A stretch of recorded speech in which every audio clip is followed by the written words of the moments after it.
What would you do if you were suddenly hit with a heart attack while completely by yourself? Can you imagine the crushing chest pain? Feeling like your heart is about to explode and there's nobody around to lend a hand? Would you know exactly what to do in the next 10 seconds? Believe it or not, this isn't some made-up scene from a movie. This is the everyday fear of millions of older folks living alone across Latin America, silently terrified of having a heart attack with no one there to help them. Hey, I'm Dr. Carlson. I'm 83 years young, and I've been a cardiologist for over 40 years now. In that time, I've treated over 60,000 patients with heart problems. And today, I want to talk to you as honestly as I can, just like you were sitting right here in my office. What you're about to hear in this video could be the difference between life and death. Because if you have a heart attack when you're alone, your chance of dying skyrockets to 89%. But if you know what to do in those first 10 seconds, the odds change big time. You could have a whopping 92% chance of surviving. You know what makes the difference?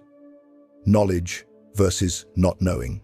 When it comes to life and death, not having the right information can be deadly. That's why today, I'm going to share everything I've learned in my 40+ years as a doctor. A few weeks back, I got a call at 3 a.m. A woman was crying on the other end. "Doctor, it's a miracle. My father survived. Thank you for teaching him what to do." She was talking about Mr. Benito, a 7-8-year-old patient of mine. He'd had a heart attack at home, all alone, with nobody to help. He managed to stay awake, do the things I'd taught him months before, and get to the hospital just in time. When I saw him again, he told me something I'll never forget. "If I hadn't remembered what you explained to me, doctor, I'd be dead today." What saved his life wasn't luck, it was being prepared. It was listening, practicing, being ready. Today, I want to give you that same chance. If you found this helpful so far, please hit that subscribe button and the notification bell. This knowledge could save your life or the life of someone you love. I'm going to share the 8 key steps to surviving a heart attack when you're alone. And I'm going to do it in plain, simple, and relatable terms. Because this isn't stuff they teach in medical school. It's what you learn from real-life experience in emergency rooms, from the stories of people who've stared death in the face and lived to tell about it. But before I teach you those 8 steps, you need to understand something super important. A heart attack never comes on like it does in the soap operas. It's not like on TV, where the character clutches their chest, screams, and collapses on the floor. The reality is much quieter, more confusing, and way more dangerous. The day Mr. Jose had his heart attack, everything seemed normal. He got up at 5 a.m., like always, made his coffee, sat down to read the newspaper. But then he felt something weird in his chest. It wasn't a sharp pain. It was more like an uncomfortable pressure, like something was squeezing his heart from the inside. He thought maybe he'd eaten too much for dinner, that it was just indigestion. But 10-20 minutes went by, and the feeling didn't go away. In fact, it got worse. 30 minutes later, he started feeling numbness in his left arm, then a dull ache in his jaw, and right then he knew, "This is a heart attack," he thought. And that awareness made all the difference. If he'd told himself, "It's probably just old age or stress, it'll pass," he probably wouldn't be around to talk about it. The stats don't lie. 87% of people who have a heart attack mistake the symptoms for something else. They think it's a digestive issue, a cold, or just a muscle ache. And while they waste precious time, the heart is getting damaged more and more with every minute that goes by without help. Now, listen to this really closely. People over 65 who live alone are 4 times more likely to die from a heart attack than those who live with someone, and it's not because they have weaker hearts, but because when they're alone, they often don't know what to do, or they just don't do anything at all. But that doesn't have to happen to you. Because even if you're alone, you can get ready. You can learn what to do, and you can act fast when the time comes. Mr. Jose didn't survive by accident. He survived because, months before, he'd been to a talk where I explained exactly what to do if he had a heart attack while alone. And when it happened, he remembered every single step.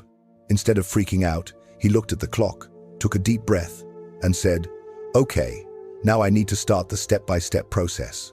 That's the difference between someone who's prepared and someone who isn't. People who are prepared stay calm, even in the scariest moments, because they know what to do, how to do it, and in what order. People who aren't prepared freeze up, get desperate, and often make choices that make things even worse.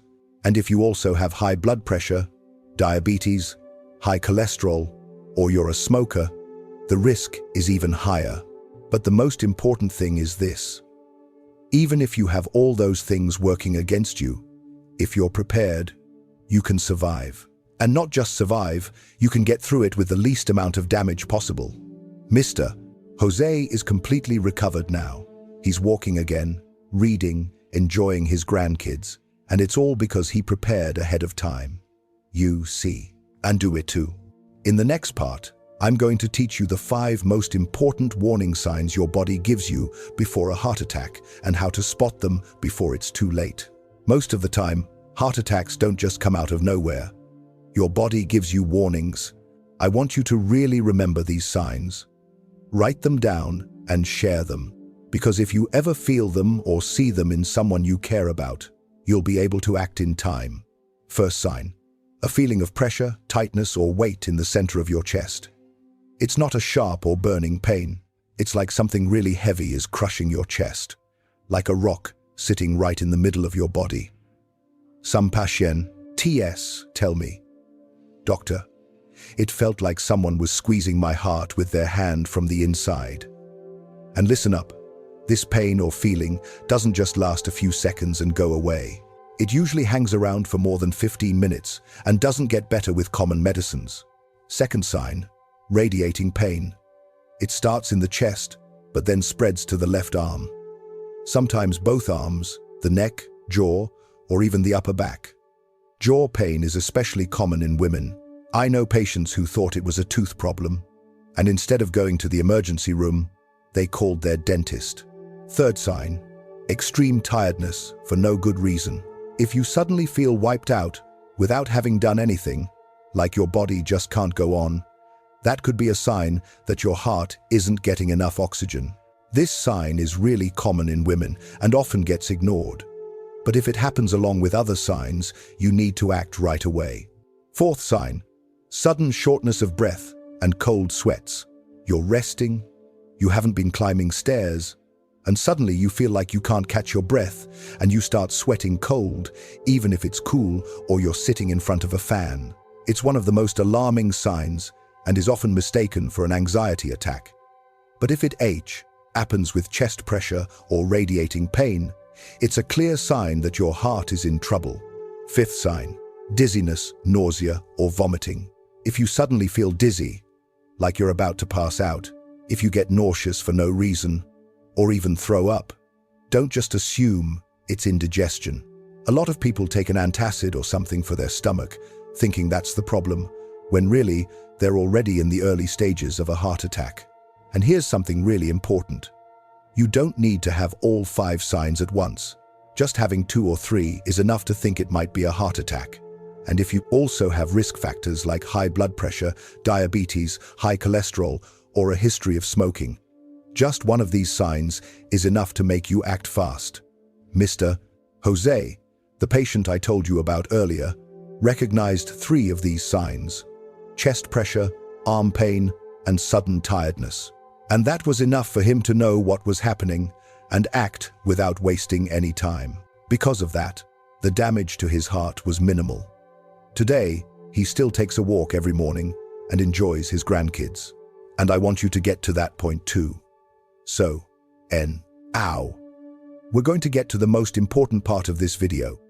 The 8 steps you need to take if you're alone and start feeling like you might be having a heart attack. You don't need to be a doctor. You don't need any fancy equipment. You just need to remember, stay calm, and make a decision. Because even if you're alone, Even if you live far from a hospital, these steps can raise your chances of surviving by up to 90%. So pay attention, listen carefully, and most of all, practice them. Because, as you'll see, you can and should practice most of these steps before an emergency happens. We get on ready for a lot of things in life. But very few people get ready to survive a heart attack. And that's going to change today. Are you ready? Let's get to step number 1. As soon as you start feeling symptoms, stop whatever you're doing and sit down in a safe place. Don't keep walking. Don't think it'll pass. Don't tell yourself, I'll just wait a few more minutes. Just stop. Find a chair or a couch with a back and sit with your back supported. Don't lie down on the floor. Sitting on the floor makes it harder for your blood to circulate, which can make things worse. Don't stand either. The most important thing is to stay steady and avoid falling. Mr. Jose was about to go for a walk, but as soon as he felt the pressure in his chest, he sat down on the bench by the door with his back supported. And because of that, he didn't collapse or lose consciousness. That first step, even though it seems simple, saves lives. Step number 2, chew an aspirin. If you have aspirin at home, take a low-dose tablet and chew it right away. Don't swallow it whole. Chew it well and let it dissolve in your mouth. Why? Because chewing it makes the medicine get absorbed much faster, and that helps break up the clots that are blocking the arteries. It's a simple thing, but it can lower heart damage by as much as 40. A good example is Mrs. Mariela Torres, a 76-year-old woman who lives alone. One morning, she started feeling sick. She remembered what we'd talked about in a health seminar, and even though she was nervous, she chewed the aspirin and called for help. When she got to the hospital, the doctors told her that because of that, her heart had barely been damaged. If you don't have aspirin at home, don't panic. You can go on to the next step.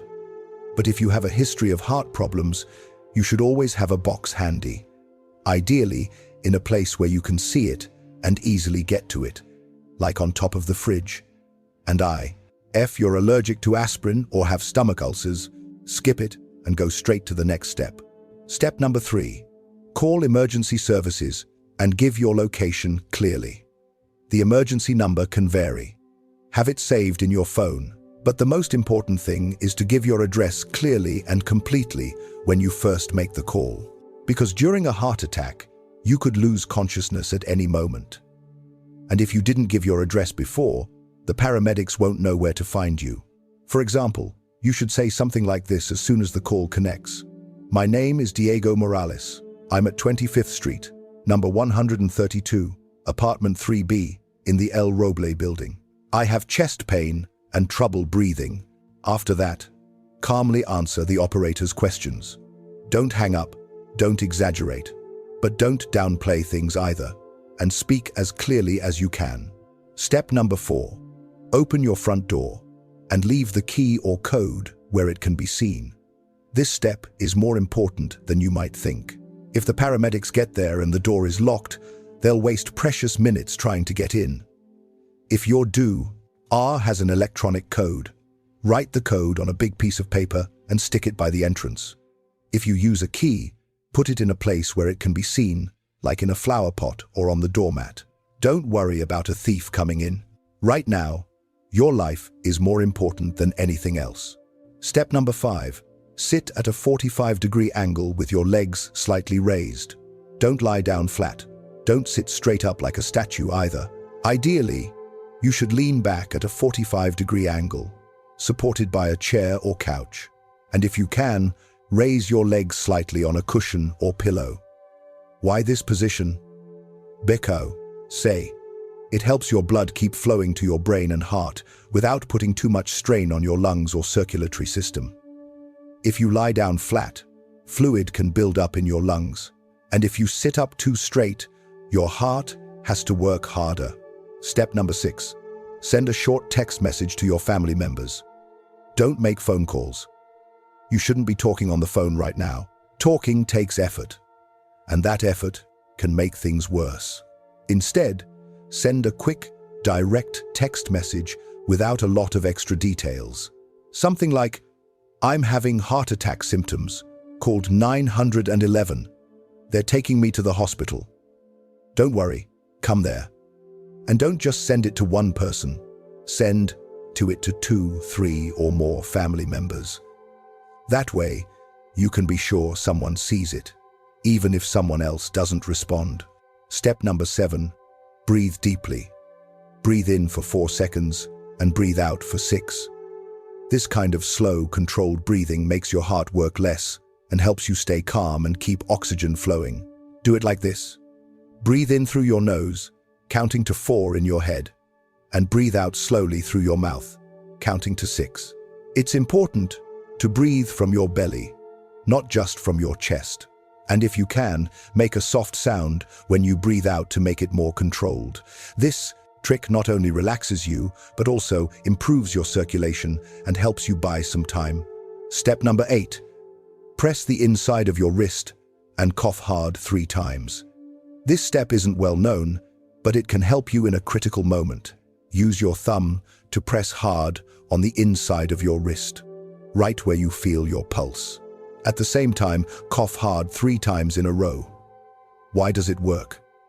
Because coughing creates pressure inside your chest, which gets the blood flowing, and pressing on your pulse helps regulate your heartbeat. It's not a replacement for medical help, but it's a way to keep you stable for a few more minutes. And those minutes can be the difference between living and dying. Mr. Jose did these 8 steps perfectly. He didn't guess, didn't hesitate. He acted like someone who had been preparing. 14 minutes after he called for help, the ambulance got there. They found him awake, calm, and in the right position. Today, months later, his heart is working normally, and his story has already saved other people who have watched this video. Now it's your turn. Learn these steps. Write them down. Stick them on the fridge if you have to. Until now, I've explained what to do if you're alone and feel like you're having a heart attack. But there's something even more important: getting ready before it happens. Because no matter how much you know what to do, the best thing is that you never have to use it. And that's possible. Throughout my career, I've known hundreds of people over 80 who have never had a heart attack. Do you know what they all had in common? 3 simple habits that anyone can adopt and that lower the risk of a heart attack by more than 70%. I call them the 3 golden habits. Golden habit number 1. Walk for 30 minutes every day. You don't have to run or do anything intense. Just walk for 30 minutes every day. It's not about how fast you go. It's about being consistent. Let me tell you about Mr. 40, Javier Rocha, an 82-year-old man who lives in Toluca, Mexico. For more than 25 years, he's been getting up at 6 a.m. and walking in the park. It doesn't matter if it's cold or hot. My body needs it, he tells me. His last checkup showed that his heart is working like someone who's 60, and his only secret is walking every day. Golden habit number 2. Cut back on salt as much as possible. Salt is one of the heart's quietest enemies. It raises blood pressure, hardens arteries, and makes heart attacks more likely. And the problem is that most of us eat way more than we need. Stay away from processed foods, cold cuts, instant soups, store-bought bread, and canned foods. Instead, eat more fruits, vegetables, beans, and natural foods. Mrs. Lucia Delgado, 79 years old, told me that it was hard at first.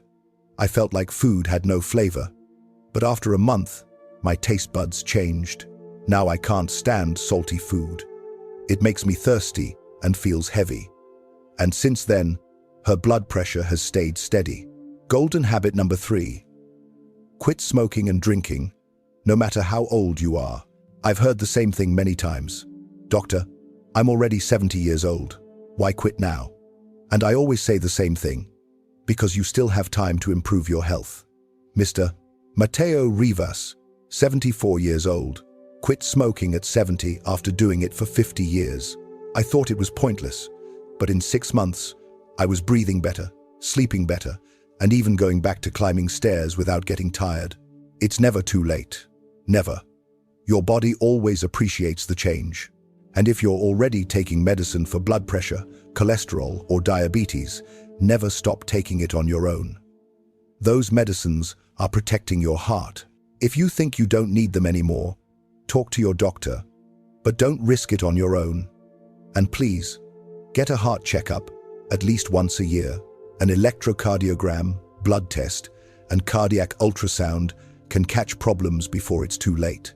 Now I want to go over everything with you. Let's get it stuck in your mind and heart.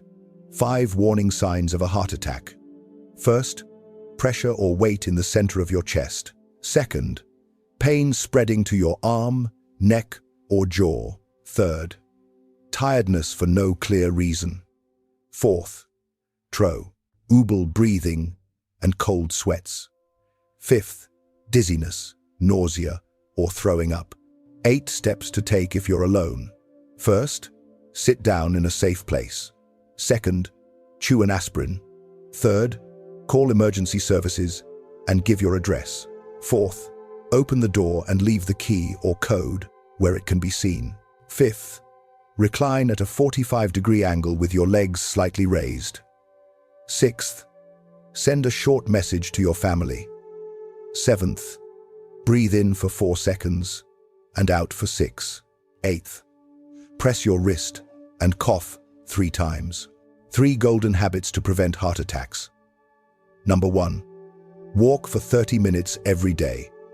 Number 2, cut back on salt. Number 3, quit smoking and drinking. But there's something else I want to ask you to do. Write these steps down. Stick them on your fridge, by your bed, or anywhere you'll see them every day. And if you can, practice them. Pretend you're having a heart attack. Look at the clock. Sit down, breathe, act. It's not too much. It's preparation. It's prevention. It's love for your own life. And now I want you to do one more thing. Go to the fridge, grab a piece of paper, and write this. I am prepared. If a heart attack comes, I'm not going to give up. I know what to do, and I'm going to survive. Read it every day. Make that why our promise to yourself. Because you're not alone, and because you deserve to live many more years with health, joy, and peace. I'm Dr. Carlson, and after 40 years of being there for thousands of hearts, I promise you this. You can beat a heart attack. And today, you've taken the first step. If this video helped you, please hit that subscribe button and ring the notification bell so you never miss life-saving content like this. Share it. Send it to your parents, siblings, or friends, and leave me a comment saying, I am prepared. That's not just a comment. It's a promise to yourself and a declaration of life. Take care of yourself. And I truly hope that your heart stays healthy and is with you for many, many more years. Thanks for staying with me until the end, and I'll see you in the next one.